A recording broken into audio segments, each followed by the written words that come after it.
But ladies and gentlemen, now let's move on to a very important conversation, and let's hear it from the Governor of the State Bank of Pakistan, because we're all eagerly trying to understand how this jigsaw puzzle of new realities is coming together to form the big picture. Please join me in welcoming the Honorable Governor of the State Bank of Pakistan to speak about the subject, the future of Pakistan's economy, Dr. Raza Baqir. Bismillah ar-Rahman ar-Rahim. Honorable Governor Sindh Imran Ismail Sahib, former Governor of the State Bank of Pakistan Shamshad Akhtar Sahiba, Asfar Saab, distinguished CEOs of companies and banks, and most of all the guests at today's event, Assalamu alaikum. آج کی تقریریں میں دیکھ رہا تھا ساری انگریزی میں ہو رہی ہیں، تو اگر آپ اجازت دیں تو میں اردو سے شروع کرنا چاہوں گا.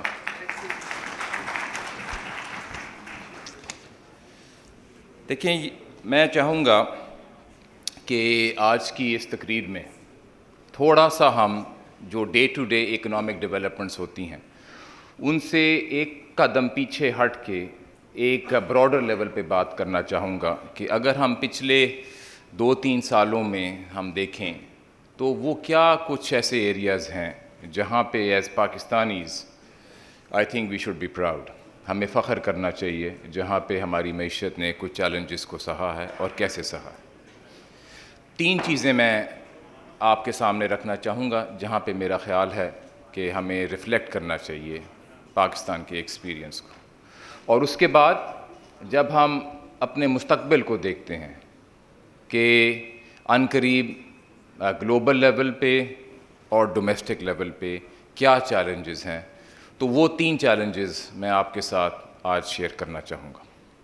تو سب سے پہلے اگر ہم بات کریں کہ پچھلے 2-3 سال میں پاکستان کی کچھ اسٹرینتھس کیا رہی ہیں، اور یہ بھی ایک کمپلیٹ لسٹ نہیں ہے، کافی ساری اور چیزیں ہیں، لیکن میں چاہوں گا کہ اسپیسیفک ہو اور 3 چیزوں کا ذکر کروں. سب سے پہلی چیز جو میں دہرانا چاہوں گا، اور میرے خیال میں انٹرنیشنل فورا پہ اتنی نہیں دہرائی جاتی جتنا اس کو دہرانا چاہیے، وہ ہے پاکستان کا ایکسپیرینس ڈیورنگ کووڈ.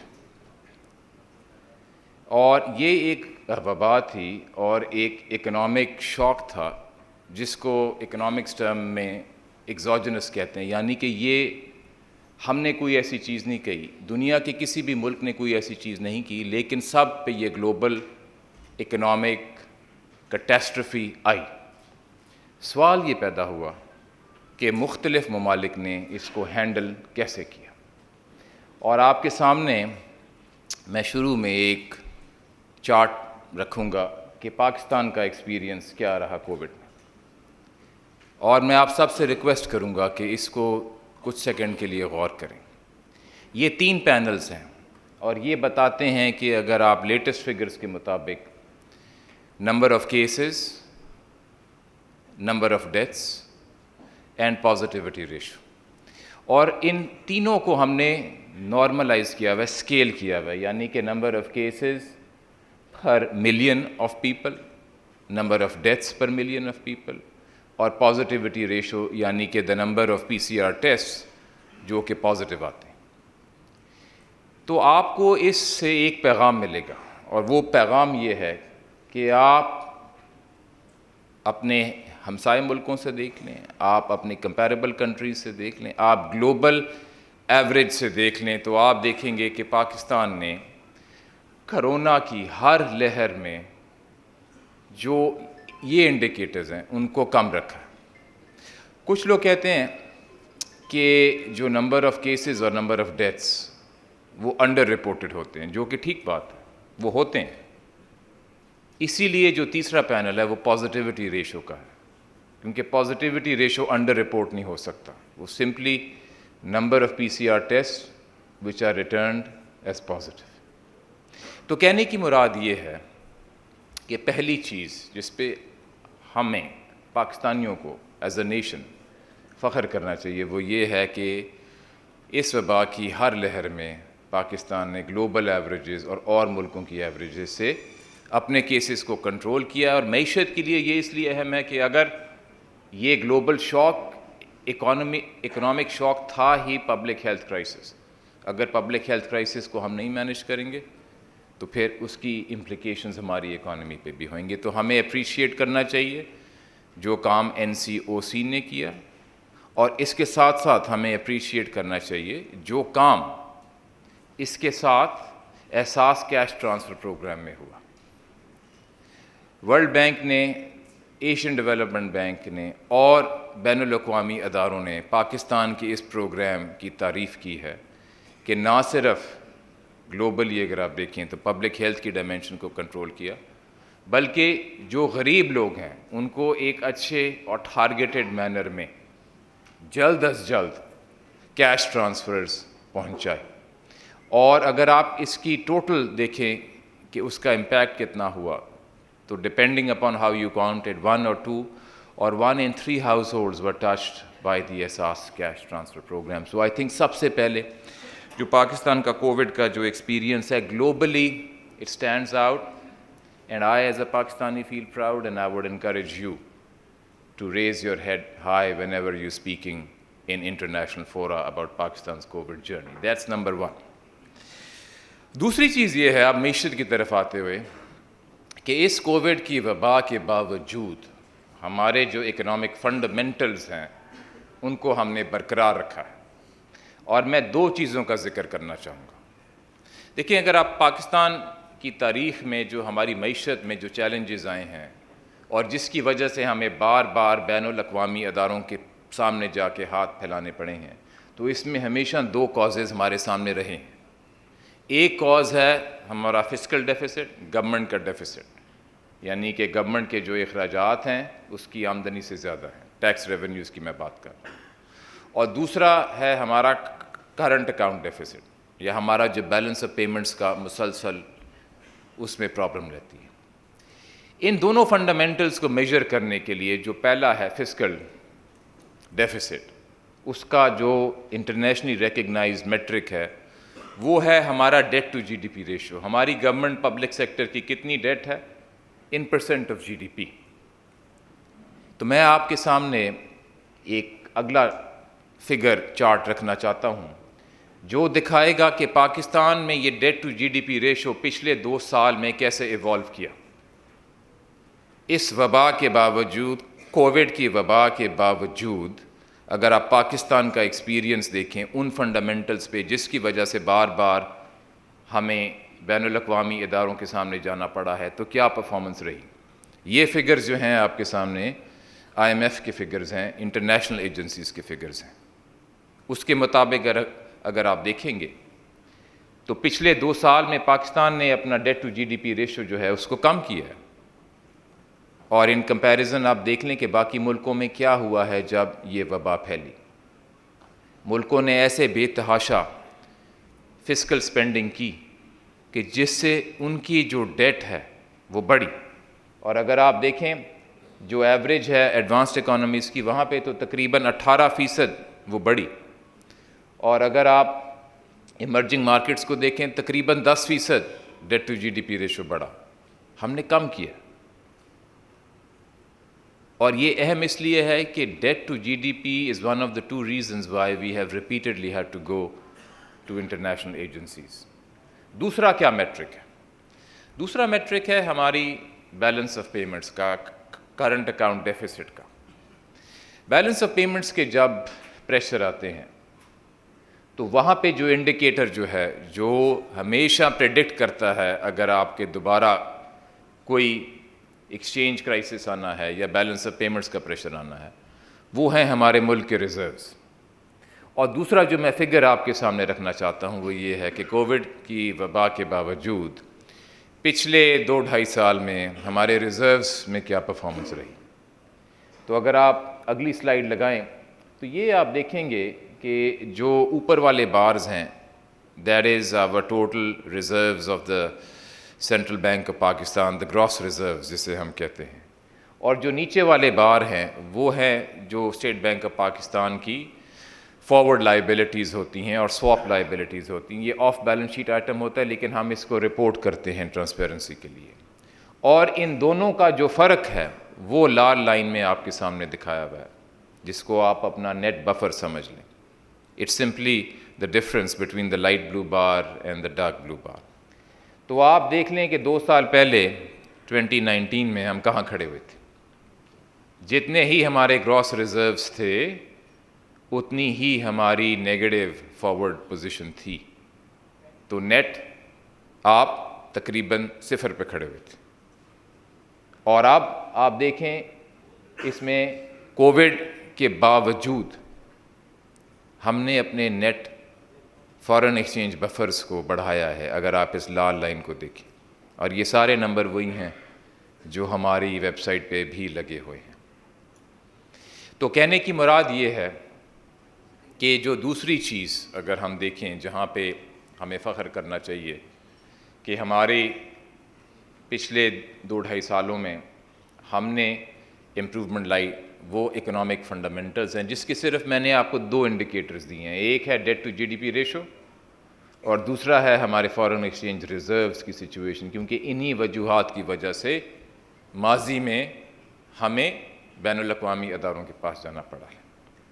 تیسری چیز جو میں آپ کے سامنے رکھوں گا جو ہماری ایک اسٹرینتھ رہی ہے وہ یہ ہے کہ یہ کیا ایکسپلین کرتا ہے, how do we explain the fact کہ اس کے باوجود کہ دنیا کا ورلڈ وار 2 سے سب سے بڑا گلوبل اکنامک کرائسس آیا اور پاکستان نے اپنے اکنامک فنڈامنٹلز کو اسٹرینتھن کر لیا. کمزور نہیں ہوئے, اسٹرینتھن ہو گئے. یہ دونوں فیکٹس آپ کے سامنے ہیں. تو اس کی جو وجہ میں آپ کے سامنے رکھنا چاہتا ہوں, بہت ساری وجوہات ہیں. First and for most I would say is the economic management from the top. اور اس میں اور ماضی میں جو ایک فرق ہے وہ یہ ہے کہ پاکستان کا, ہماری لیڈرشپ کا, starting from the Prime Minister of Pakistan, then the Finance Ministry, and then other economic agencies including agencies like the State Bank, جو response ہے that has been very proactive. جب کووڈ آیا تو ہم نے انتظار نہیں کیا, اور میں آپ کو دکھانا چاہتا ہوں حکومت نے بہت سارے میجرز لیے, لیکن میں آج آپ کو دکھانا چاہتا ہوں کہ اسٹیٹ بینک نے کیا میجرز لیے اور کس رفتار سے میجرز لیے کہ جس کی وجہ سے ہمارے جو اکنامک فنڈامنٹلز ہیں اس میں بہتری آئی. اگر ایک اور چارٹ ہے جو دکھاتا ہے جو ہم نے میجرز لیے بائی منتھ, اگر وہ ہے تو وہ آپ لگا دیں, اگر نہیں ہے تو میں آپ کو بتاتا ہوں کہ یہ وہ سارے میجرز ہیں جو ہم نے لیے between March of 2020 and July of 2020. آپ کو یاد ہوگا کہ جب آج سے تقریباً 1.25 سال پہلے the great global lockdown happened in about February of 2020, جب ساری گلوبل اکانومی اسٹینڈ اسٹل پہ آ گئی تھی. اور یہ جو سارے میجرز آپ کے سامنے ہیں جو اسٹیٹ بینک آف پاکستان نے لیے, یہ سارے مارچ آف 2020 اور جولائی آف 2020 تک جو ہے یہ ہم نے رول آؤٹ کر دیے تھے. اس میں کچھ یہ وہ چارٹ ہے جو دکھاتا ہے کس رفتار سے ہم نے ان میجرز کو رول آؤٹ کیا. یہ جو بیک گراؤنڈ میں ہے this is the number of cases per million in Pakistan, اور اگر آپ دیکھیں 2020 میں جس رفتار سے ہر ایک ورٹیکل لائن جو ہے وہ ایک اسٹیٹ بینک کا سرکولر ہے جو اسٹیٹ بینک نے نکالا تھا یا کوئی نئی اسکیم نکالی تھی. اور میں ابھی صرف اسٹیٹ بینک کا ذکر کر رہا ہوں, اگر آپ فائنانس ڈویژن کا دیکھیں اور باقی ایجنسیز کا دیکھیں تو آپ دیکھیں گے کہ حکومت کا ہر ادارہ بڑے پرو ایکٹیو انداز سے میجرز لے رہا تھا کہ اپنی معیشت کو کووڈ کی وبا سے بچائیں. اگر دوبارہ اسی پہ آ جائیں جو ساری ایگریگیٹ پکچر دے رہا تھا اس سے پہلی والی جو تھی, مجھ سے کچھ سپیکر جنہوں نے پہلے تقریریں کیں انہوں نے ہماری ایک اسکیم کا ذکر کیا جس کا نام ہے ٹرف. میں شکر گزار ہوں ان کے سپورٹ کا. ٹرف یہ وہ اسکیم ہے جو کہ آپ دیکھیں گے second from the top purple bar میں جو ہے, temporary economic refinance facility. یہ اسٹیٹ بینک کی تاریخ میں پہلی دفعہ ایک ایسی اسکیم دی گئی, اور اس کا مقصد یہ تھا کہ جو ہمارے صنعت کار ہیں ان کو ایک انسینٹو دینا کہ ہم جانتے تھے کہ جب کووڈ آیا نیچرل رسپانس یہ ہوگا کہ انسرٹنٹی کی وجہ سے وہ اپنی انویسٹمنٹ ڈیسیجن کو ڈیلے کریں گے. نیچرل رسپانس ہے. اگر آپ کے خیال میں اکنامک فیوچر انسرٹن ہو گیا ہے تو اگر آپ نے کوئی بڑا خرچہ کرنا ہے تو آپ رک جائیں گے, اور یہ مناسب ہے کہ فیصلہ جو ہے وہ بزنس مین ہی کرے. ہم چاہتے تھے کہ بزنس مین کو ایک ایسا انسینٹو دیں اور ایک ٹائم باؤنڈ انسینٹیو دیں کہ وہ اپنی کیلکولیشن کرے, لیکن ہم ایک ایسی اٹریکٹیو کنسیشنل فائنینسنگ اسکیم دیں کہ اگر وہ اگلے سال میں انویسٹمنٹ کرنا چاہے گا تو یہ اس کو ملے گی, ورنہ نہیں ملے گی, پھر بھی فیصلہ اسی کا ہے. اس لیے ہم ٹرف اسکیم لائے.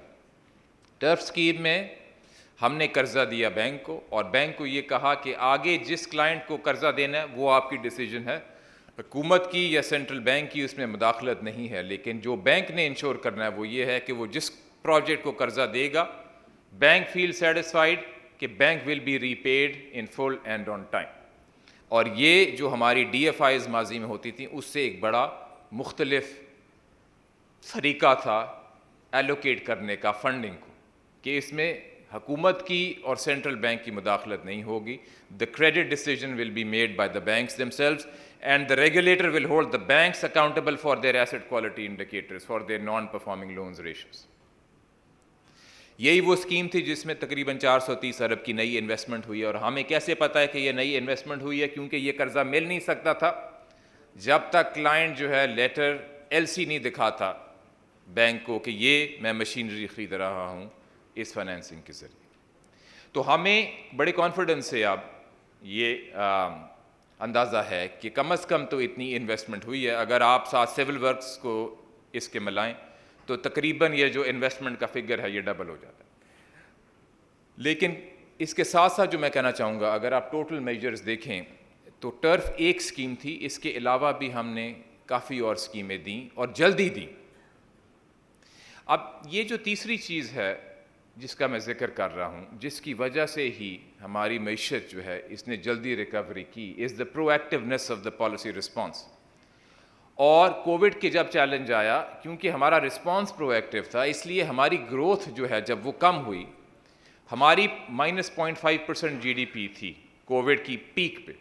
اور اگر آپ اور ملکوں کو دیکھیں تو کہیں جی ڈی پی گروتھ -5%, کہیں -10%. تو ایک وجہ جس کی وجہ سے ہماری گروتھ کم گری وہ یہ تھی کہ رسپانس جو تھا with the leadership from the top was very pro active. اور سب اکنامک مینیجرز کو انسٹرکشنز تھیں کہ آپ نے out of the box solutions لانے ہیں اپنی معیشت کو بچانے کے لیے. اب اس پرو ایکٹیونیس کی ایک دوسری ریفلیکشن بھی ہے, کیونکہ اکنامک مینیجرز کی یہ ذمہ داری ہوتی ہے کہ جب گروتھ کولیپس کر رہی ہو تو آپ نے میجرز دینے ہیں کہ اس کو سپورٹ کریں. ساتھ ساتھ دوسری طرف اگر گروتھ بڑھ رہی ہو اور ایسے بڑھ رہی ہو کہ اس کا ہمارے تجارتی خسارے پہ زیادہ اثر پڑ رہا ہو, تو اکنامک مینیجرز پہ پھر یہ بھی لازم ہے کہ اس کو ماڈریٹ کریں اور پرو ایکٹیولی ماڈریٹ کریں. اور اسی لیے اب میں دوسری سمت میں آنا چاہتا ہوں کہ ایک دفعہ جب ہم نے دکھا دیا کہ کووڈ سے ریکوری ہم نے ایک اچھی انداز میں کی, ساتھ ساتھ گلوبل کموڈٹی پرائسز کے چیلنج کی وجہ سے ہمارا کرنٹ اکاؤنٹ ڈیفیسٹ بھی بڑھنا شروع ہو گیا, اور آج کل اسی پہ زیادہ ڈسکشن ہے کہ ہمارا کرنٹ اکاؤنٹ ڈیفیسٹ بڑھ رہا ہے. تو میں آپ کو جو پوائنٹ بتانا چاہتا ہوں with regard to proactiveness وہ یہ ہے کہ جب ہم نے میجرز دینے تھے اکانومی کو سپورٹ کرنے کے لیے ہم نے جلدی دیے, اور جب ہم نے میجرز لینے تھے کہ ہماری اکانومی میں کموڈٹی پرائسز اور ڈیمانڈ گروتھ کی وجہ سے ہمارا کرنٹ اکاؤنٹ ڈیفیسٹ مینیجیبل رہے, تو پھر بھی ہم نے اس میں دیر نہیں کی. اور وہ کیا ٹولز ہیں جو ہم استعمال کر سکتے ہیں یہ انشور کرنے کے لیے کہ ہمارا کرنٹ اکاؤنٹ ڈیفیسٹ سسٹینیبل رہے؟ سب سے پہلی چیز جو ہے جس کا ذکر نارملی پبلک ڈسکورس میں ایک اور انداز میں ہوتا ہے وہ ہے ایکسچینج ریٹ. جون 2019 سے جو ہمارا ایکسچینج ریٹ ہے وہ مارکیٹ بیسڈ ہم نے بنایا, اور وہ اسی لیے بنایا کیونکہ اس سے پہلے جب وہ فکسڈ ہوتا تھا تو کرنٹ اکاؤنٹ ڈیفیسٹ جو ہے وہ سسٹینیبل نہیں ہوتا تھا, اور جب وہ سسٹینیبل نہیں ہوتا تھا تو ہمارے ریزروز گرتے تھے. اگر آپ کے پاس وہ ایکسچینج ریٹ کا چارٹ ہے تو اگر آپ وہ کائنڈلی دکھائیں, یہ ہے ہمارا ایکسچینج ریٹ پچھلے تقریباً 2 سالوں میں, جنوری 2020 سے دسمبر 2021 تک. اور یہ جو نیلی لائن ہے یہ ہمارا ڈیلی ایکسچینج ریٹ ہے, اور جو بار ہے اورنج میں وہ سال کی ایوریج ہے.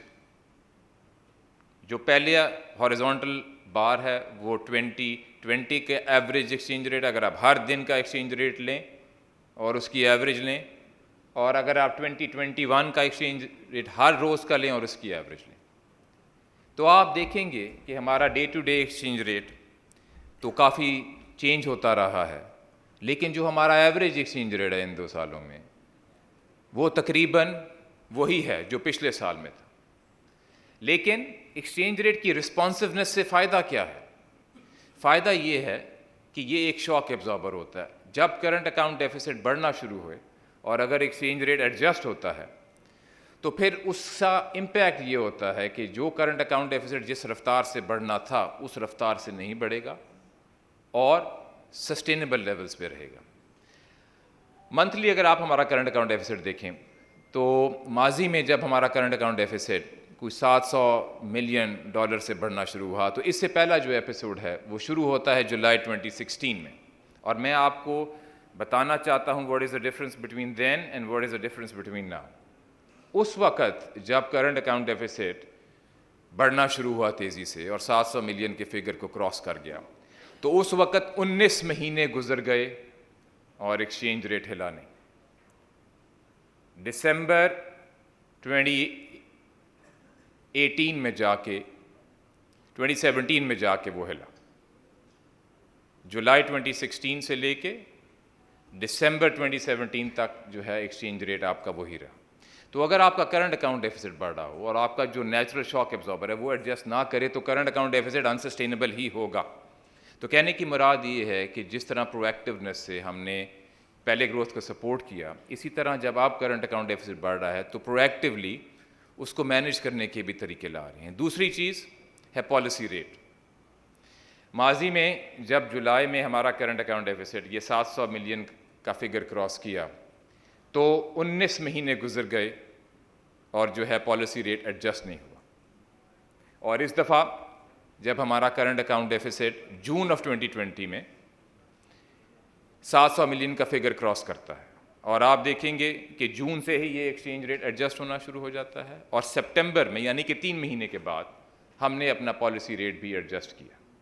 اور اب ہم انٹرنیشنلی ان سینٹرل بینکس میں نہیں ہیں جہاں پہ کہیں ڈسکشن یہ ہو رہی ہے کہ کچھ central banks are behind the کرو.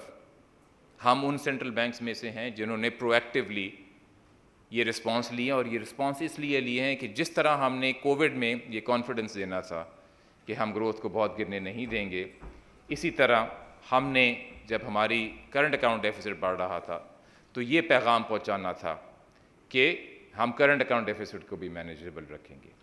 اسی لیے ان جو تین نکات آپ کے سامنے رکھے ہیں، ایک پاکستان کا کووڈ میں ایکسپیرینس، دوسرا پاکستان کے اکنامک فنڈامنٹلز جو فگرز کے سامنے آپ کے سامنے میں بیان کرنا چاہتا تھا کہ پہلے سے ان میں کتنی امپرومنٹ آئی ہے، اور تیسرا کہ کیونکہ ہم پرو ایکٹیولی اب رسپانس لے رہے ہیں اس لیے جو ہماری گروتھ ہے اس کو ہم پہلے سے زیادہ سسٹینیبل انداز میں دیکھ رہے ہیں.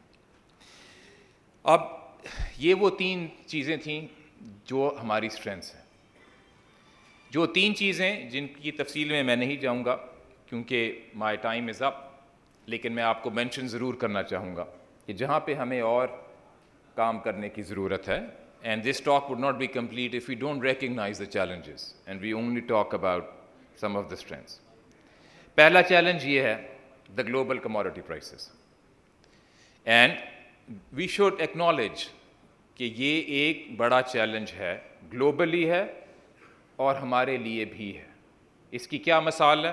اس کی مثال ایک یہ ہے کہ USA میں 40 سال میں اتنی مہنگائی نہیں ہوئی جتنی اب ہو رہی، اور کیونکہ ہم ایک امپورٹ کرنے والی کنٹری ہیں جس میں تقریباً 1/3 of our payments are oil، تو یہ کموڈٹی پرائس کی جو سائیکل ہے ہمیں چیلنجز دے گی. اس کا جواب کیا ہے کہ ہمارے جو فنڈامنٹلز ہیں they are the strongest they have been in 2.5 years. دوسرا چیلنج کیا ہے؟ وہ ہے ہماری ایکسپورٹ پرفارمنس. پچھلے سال میں ہماری ایکسپورٹ پرفارمنس بڑھنی شروع ہوئی ہے وچ از اے ویلکم ڈیولپمنٹ.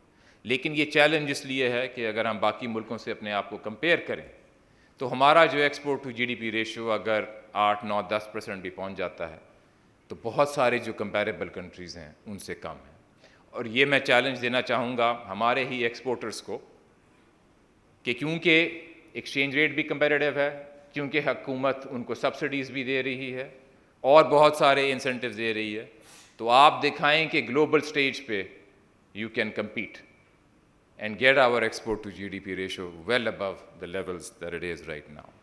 اور آخری پوائنٹ یہ ہے کہ ہم نے اپنے ملک میں اپنا سیونگ ریٹ کیسے بڑھانا ہے، کیونکہ اگر آپ ہمیں باقی ایمرجنگ مارکیٹ سے کمپیئر کریں تو آپ دیکھیں گے کہ ہمارا سیونگ ریٹ جو ہے کم ہے، اور یہ اہم اس لیے ہے کہ اگر ملک کا خود سیونگ ریٹ نہیں ہوگا تو اس کو باہر سے بورو کرنا ہوگا، اور اسی لیے ہمارا کرنٹ اکاؤنٹ ڈیفیسٹ بڑھتا ہے. اس میں صرف یہ کہوں گا اینڈ میں کہ اس کو بڑھانے کے لیے اسٹیٹ بینک آف پاکستان جو ہے فائنینشیل انکلوژن کے میجرز لے رہا ہے کہ لوگوں کے لیے آسانی ہو کہ فائنینشیل سیکٹر کو ایکسیس کریں اور وہاں پہ اپنی ٹرانزیکشنز وغیرہ کے علاوہ سیو بھی کر سکیں. کافی سارے لوگوں نے ذکر کیا روشن ڈیجیٹل اکاؤنٹ کا، جو کہ ایک مثال ہے جو ہم نے اسکیم دی کہ اوورسیز پاکستانی سے ہم سیونگز جنریٹ کریں. اور میں آخر میں آپ کو اس اسکیم کے بارے میں صرف اس طرح ایلسٹریٹ کروں گا کہ روشن ڈیجیٹل اکاؤنٹ میں 1.5 سال میں تقریباً $3 ارب سے زیادہ پیسہ آیا پاکستان کے بیلنس آف پیمنٹس کے لیے.